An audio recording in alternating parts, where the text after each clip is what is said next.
My name is Michael Weisenberg. I am the Reference and Instruction Librarian in the Irvin Department of Rare Books and Special Collections at the University of South Carolina. So we're really excited about the total solar eclipse, and to celebrate that, we've pulled highlights from the Robert B. Ariail collection of historical astronomy. Mr. Ariail is a South Carolina native and an alum of the university, and he gifted over 5,000 rare books, periodicals, manuscripts, and other ephemera to the university. He also collected vintage telescopes that are housed at the South Carolina State Museum. Robert Ariail, interesting man, he worked in insurance, but his passion throughout his entire life was astronomy. When he was a young child, he received an astronomy textbook, and he actually has that book still. We have it here in the university, and it'll be on display. And he used this field book to learn astronomy, and he spent his entire life practicing variable star observations as his hobby. So his hobby grew into a collection, and the collection's now here. So I took 4 things into consideration. First, obviously, any historic visual depictions of solar eclipses from the collection. So the first case people will see are actually some of the oldest printed representations of solar eclipses that we have in the collection. The second thing was major historical highlights, important star atlases or important works about telescopes, which was his other passion in collecting, to make sure that people could see sort of the breadth of the collection. The third thing we took into consideration was the advent of amateur astronomy in the 19th and early 20th century. So along with this boom in printing that happens during the Industrial Revolution, there's also a spread of amateur interest in science. And because Robert Ariail himself was an amateur astronomer, we wanted to highlight how that happens historically at a certain period in time. The final thing was Robert Ariail himself. Because he was a practicing amateur astronomer, I wanted to represent his own practice in astronomy. So the final case is manuscript material of his own star observations.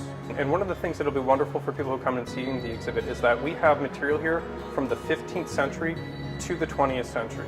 So they'll be able to look at all of these cases and see what people were doing in the late medieval and early modern period and how they were representing astronomy to how people understand astronomy now. And the one major difference is the shift between Ptolemaic astronomy and Copernican astronomy. In other words, is the Earth the center of the universe, or is the Sun the center of the solar system?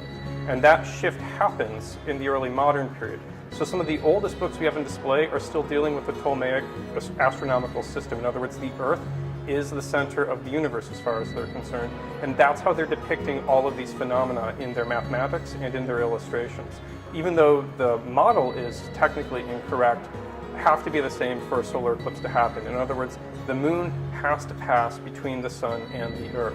So even though these early astronomers were assuming that the Earth was the center of the solar system or the universe, they have to understand that the moon is coming in between these two other celestial bodies, the Earth and the sun. So that's still consistent, but the math is slightly wrong, and the representations are a little bit inside out, if you will, or reversed to what is actually happening. People will then be able to see some of the earliest versions of astronomical text in the period that start to move away from that model, and then how people sort of expand from there.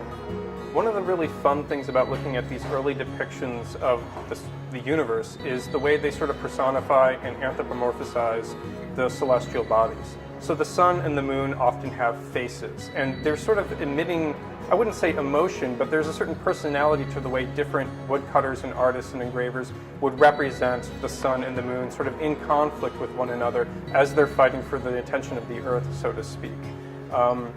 And this is just kind of fun, but if anyone remembers Super Mario World 3, and the sun would get angry in the desert level and sort of attack people, it's basically the same sort of sun you're going to see in some of these woodcuts, right? It's an angry sun looking down at the moon who's getting in the way of the Earth. So those are sort of fun things to see.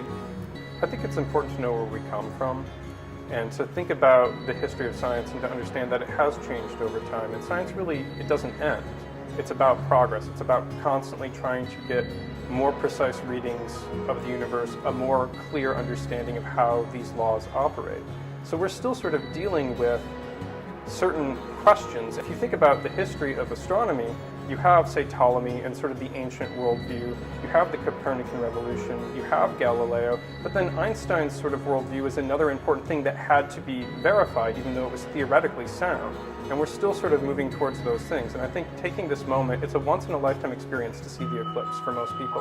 This is also a once-in-a-lifetime collection. It took Robert Ariail his entire life to amass this, and he was generous enough to gift it to a state institution who can then share it with the public. And this is a once-in-a-lifetime opportunity to see these historic texts and to sort of reflect on where we are in the universe and how we got here.